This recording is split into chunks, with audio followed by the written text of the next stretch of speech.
Kemudian berapa pertama dan berikut jenis hantu Afrika Timur.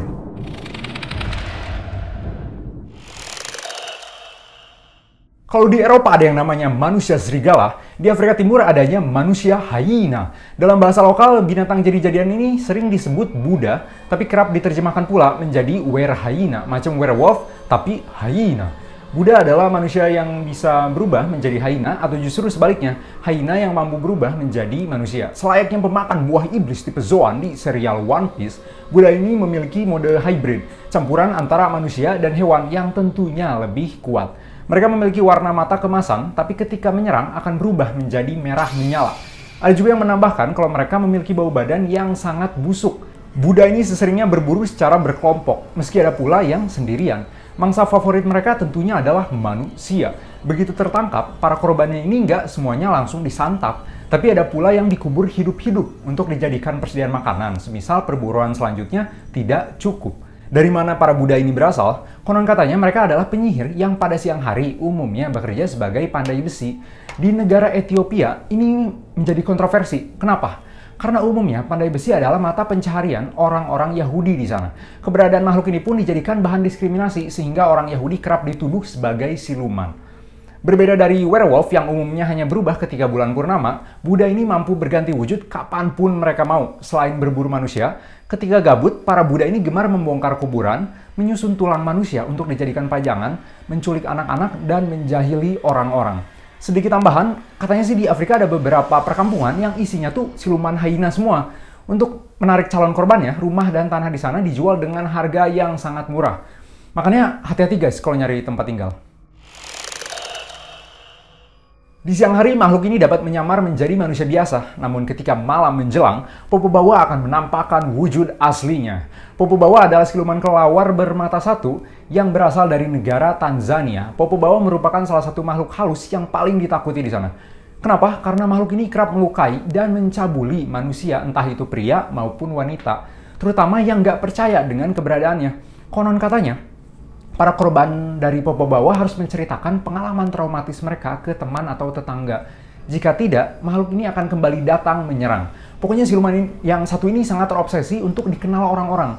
Pada tahun 2007 sempat ada kegemparan teror Popo Bawa di daerah Zanzibar. Banyak masyarakat pun memilih untuk begadang di luar rumah sepanjang malam karena dipercaya bahwa Popo Bawa hanya akan menyerang manusia ketika sedang tidur di dalam kamar. Satu hal lagi yang menambah kengerian makhluk ini adalah pola serangannya yang terarah. Ketika sudah mengincar satu rumah, Popo Bawa tidak akan berhenti sebelum semua anggota keluarga tersebut menjadi korbannya. Bagaimana cara mengetahui jika ada Popo Bawa di sekitar kita? Konon kedatangan makhluk ini akan selalu ditandai dengan bau belerang yang sangat menyengat. Lukwata adalah makhluk legendaris penunggu danau Victoria di negara Uganda. Penggambaran wujud Lukwata ini bermacam-macam, mulai dari ular air raksasa, ikan raksasa, bulus raksasa, atau plesiosaurus raksasa. Kebayanglah, pokoknya menyerupai hewan air tapi gede. Estimasi ukurannya tuh kurang lebih 6-9 meter. Kulitnya licin, lehernya panjang, tapi proporsi kepalanya cenderung kecil. Untuk sebagian orang di sana, Lukwata dianggap sebagai sosok dewa pelindung danau, sehingga kerap diberikan sesembahan. Untuk sebagian yang lain, Lukwata ditakuti sebagai monster berbahaya yang kerap menyerang para pemancing dan kapal. Tapi satu hal yang pasti, semuanya sependapat bahwa Lukwata ini bukanlah hewan biasa. Setiap potongan tubuh Lukwata dipercaya menyimpan kekuatan sihir, sehingga kulit atau tulang belulangnya bisa dijadikan jimat pusaka. Sebenarnya selain menyerang manusia, Lukwata diketahui merupakan musuh bebuyutan dari hewan buaya.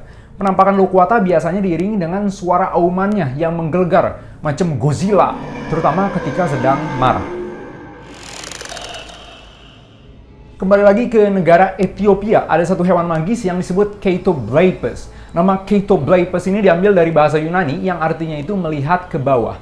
Chaetoblaepus memiliki wujud seperti kerbau atau wildebeest, tapi kepala mereka tidak proporsional, sangat berat. Alhasil makhluk ini selalu terlihat menunduk ke bawah. Untung aja kayak gitu. Kenapa? Karena siapapun yang bertatapan dengan Chaetoblaepus ini akan berubah menjadi batu, persis kayak Gorgon Medusa di mitologi Yunani. Selain dari itu, Chaetoblaepus juga memiliki napas beracun yang sekali hirup bisa membuat orang mati.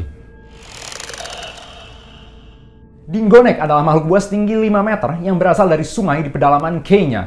Makhluk ini merupakan percampuran antara macan tutul dengan taring anjing laut, badan kuda Nil, dan kulit armadillo.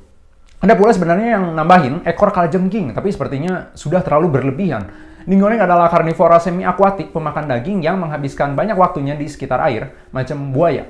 Makhluk ini gemar memangsa segala macam hewan dan manusia. Selain cakar dan taringnya yang mematikan, dinggonek juga memiliki pertahanan yang tak dapat ditembus. Kulit kerasnya membuat makhluk ini anti peluru. Shetani pada dasarnya adalah setan, sesuai namanya. Shetani adalah bangsa dedemit yang bersemayam di sepanjang daerah Afrika Timur. Para Shetani ini memiliki wujud dan kekuatan yang sangat beragam, mulai dari yang abstrak, menyerupai hewan sampai manusia, tapi tidak simetris. Jenis Shetani yang paling berbahaya itu disebutnya Ukunduka, yang kerap menyerang manusia secara seksual. Sebagai catatan dalam kasus seperti ini di Afrika Timur, korbannya itu kebanyakan laki-laki. Tapi di sisi lain ada pula Shetani dengan julukan Shuluwele yang relatif baik. Kerjaannya membantu dukun mengumpulkan tanaman herbal. Tak hanya menyerang secara langsung, para Shetani ini mampu juga merasuki manusia. Untuk melindungi diri dari gangguan Shetani, selain melakukan ritual pengusiran setan, orang-orang umumnya menggantung selembar jimat di rumah masing-masing.